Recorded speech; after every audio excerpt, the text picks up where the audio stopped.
But the property was like a super good deal. And so basically I bought it at auction and got into this place. It needed a bunch of work, bunch of cleanup. The shop was unfinished. The house was just a mobile that I still need to get rid of, but everything started kind of falling into place. So, at this point I had been working about 15 years towards this goal of starting my own full-time business. I had been doing business on the side for a while as an actual business, and I had invented a couple of my products already, but basically at that point was where things started falling together.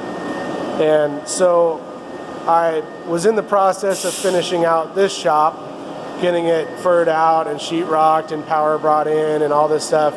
And I was going to bring the couple of machines that I had at home, that I had in my back shop. I had a little CNC mill and a CNC lathe at that shop.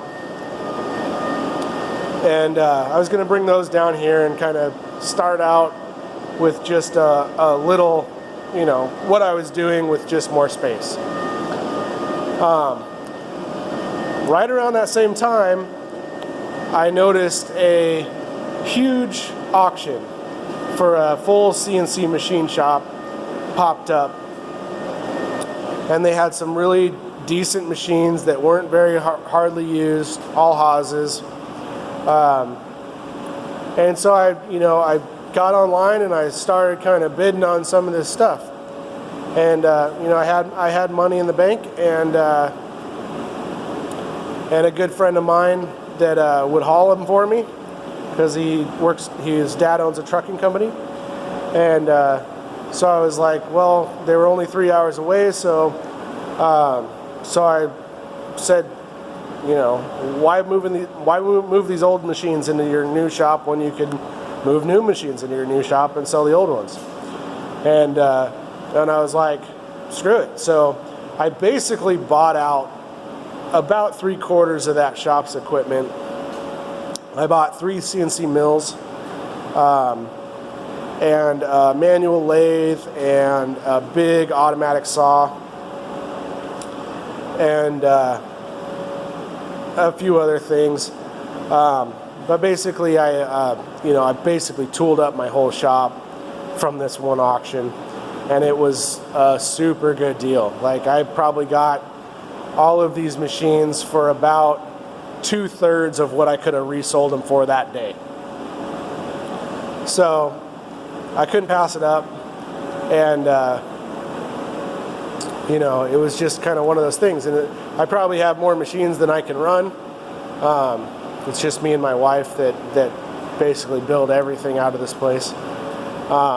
She runs machines, and I set them up and run them and program and design stuff and all those things. But I'm totally rambling on. But basically, everything started to fall together. I did.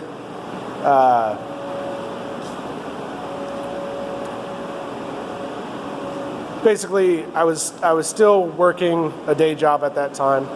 I got this shop all done. The coupler products had started to take off. The collector jig had been selling well for about a year at that point. And basically that year, I matched my income at my day job part-time after work. And I was like, okay, it's time. Like, I've got this new shop. It's all set up. It's got 3-phase power. It's got all the equipment I need to be productive. My house is paid off. The new property's paid off. Basically everything, I'm very comfortable taking the leap at this point. Like I only need to make a very small amount of money a month to stay afloat at this point. So I was like, it's time. I finally felt comfortable enough to not put a burden on my family, and be able to take this leap, without going bankrupt or screwing myself.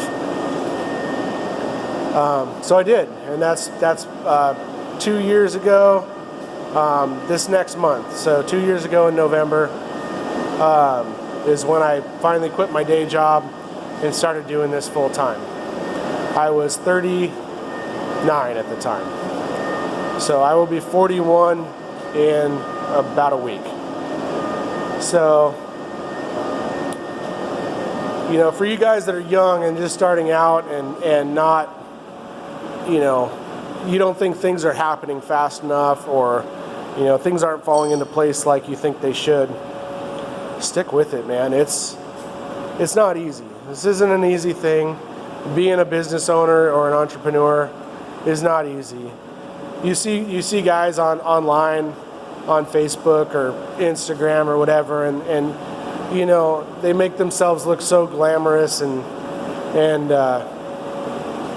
special, and like they're playing with supercars or this or that, or whatever.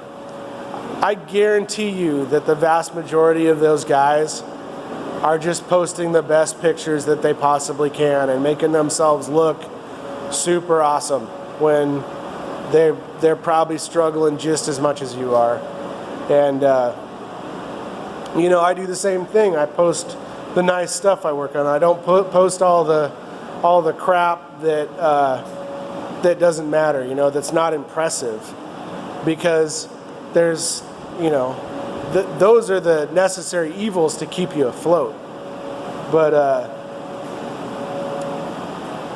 it's difficult because everybody compares themselves to these people, and even I'm guilty of it.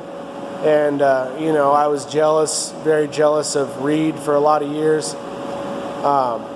But I look back and he didn't have anything to risk. He didn't have kids. He didn't have anybody to support, anybody that relied on him. He had, parents that were still around and could support him and all those things. So like he kind of had it a lot easier than I did, I guess. And he could take that plunge and risk, losing. Not that he ever did, because he's a super smart guy, but he didn't have as many reservations, I guess, going into it. So,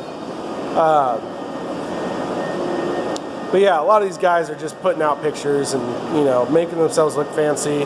There are a few shops out there that are really doing excellent, doing amazing work. They have the clientele, all that stuff,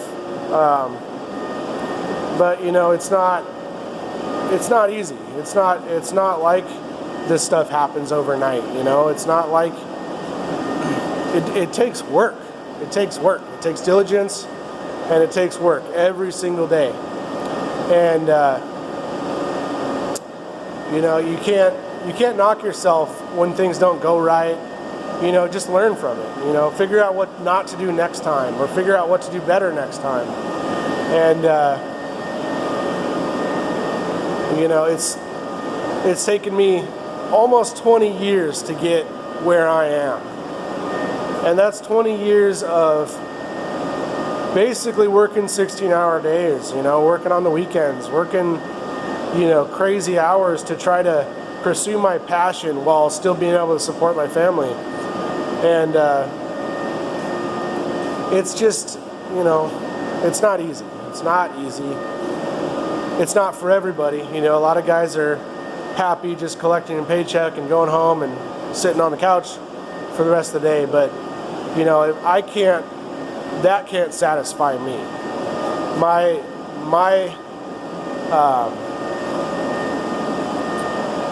I guess what drives me and what satisfies me is pushing my own limits and learning something new every day, and constantly trying to better myself and be better at my trade, and be a better craftsman, and try to leave some we're not here that long. We're here for a very short time in life. But hopefully, some of the things I build will be around for years and years to come, long after I'm gone. And, there's 7 billion or whatever people on this planet. It's really hard to stand out.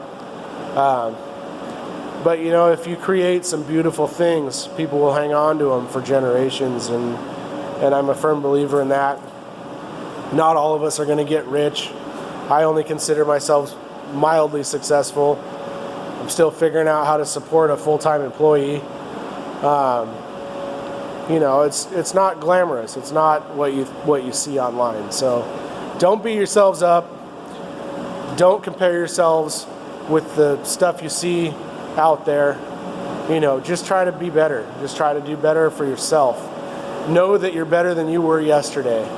And that's basically all you can do. So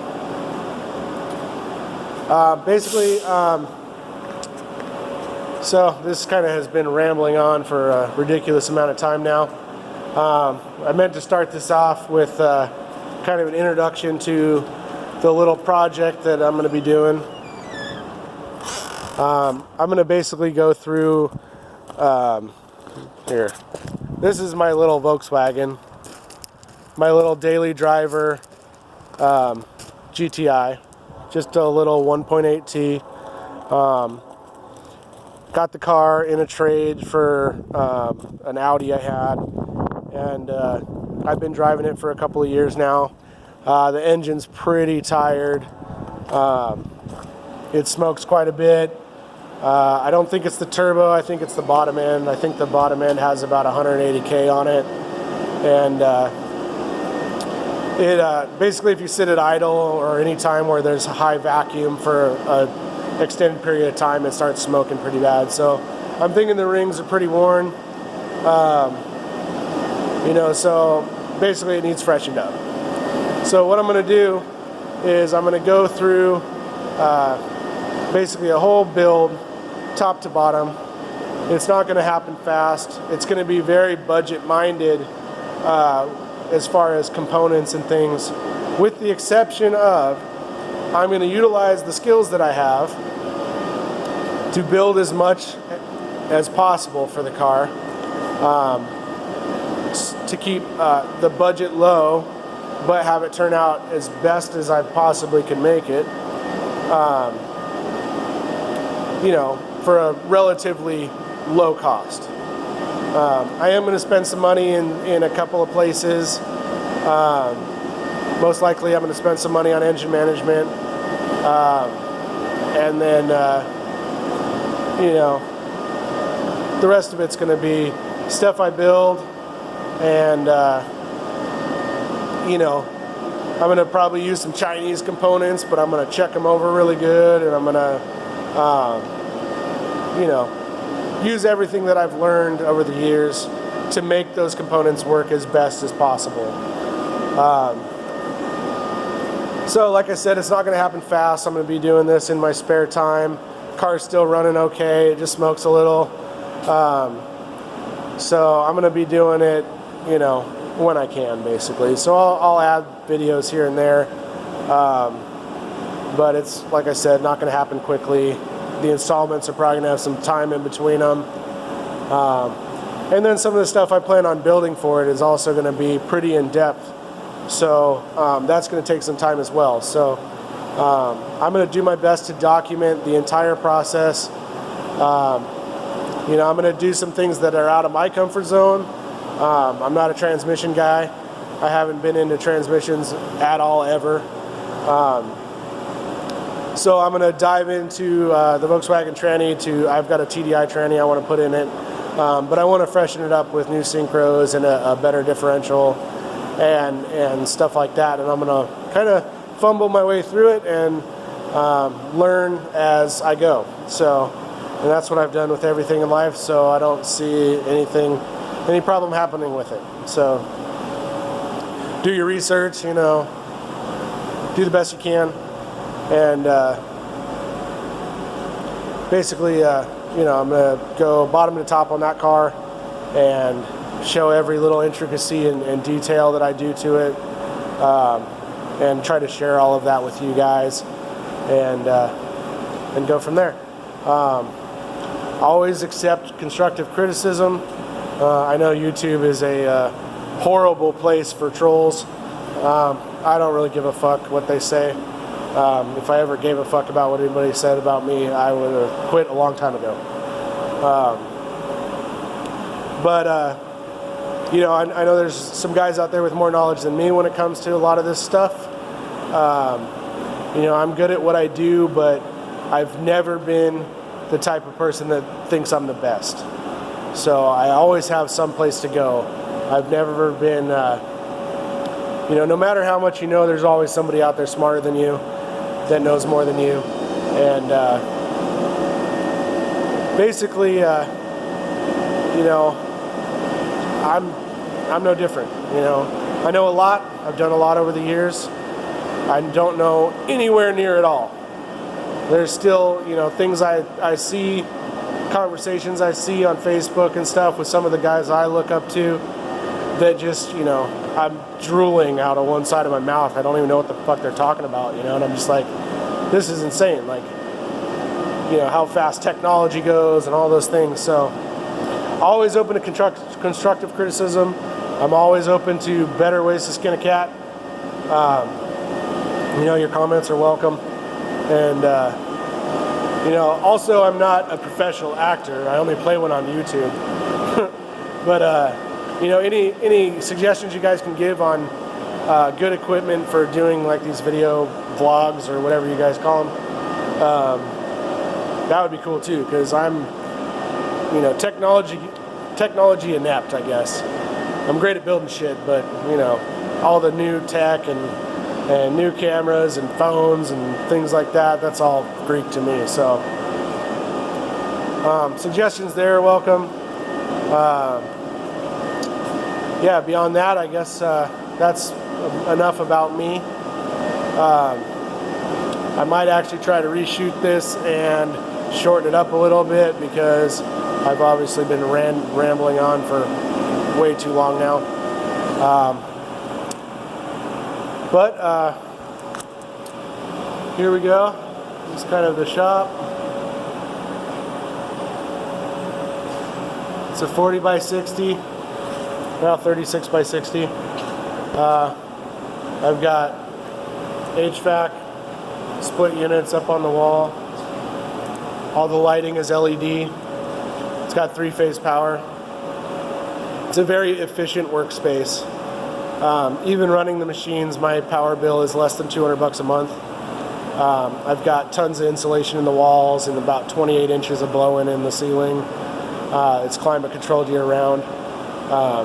Worth every penny, especially with our extreme environment here. It's really nice to have a comfortable place to work. And I worked out of my shop at home that was not heated and not cooled for years, and I think it took its toll on my body, to be honest. So, you know, the quicker you guys can get into a comfortable workspace, you know, I highly suggest it. It makes everything more efficient, makes it a lot easier to get motivated and get into the shop and do some work. I'll probably do another video kind of showing you guys a little more around the shop, different equipment I have and stuff like that. But, you know, this was just an introduction to me, and I'll go forward from here. Guess that's about all for now. Talk to you guys soon.